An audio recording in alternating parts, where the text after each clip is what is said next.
kami po ay nagpapasalamat sa inyong napakainit na pagtanggap po sa amin dito sa Alyansa para sa Bagong Pilipinas.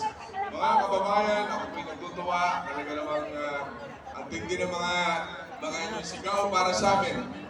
Ngayon naman po, ibig ko po ipaalam sa inyo si Senator Bong, si Bong Revilla, itong taon na ito.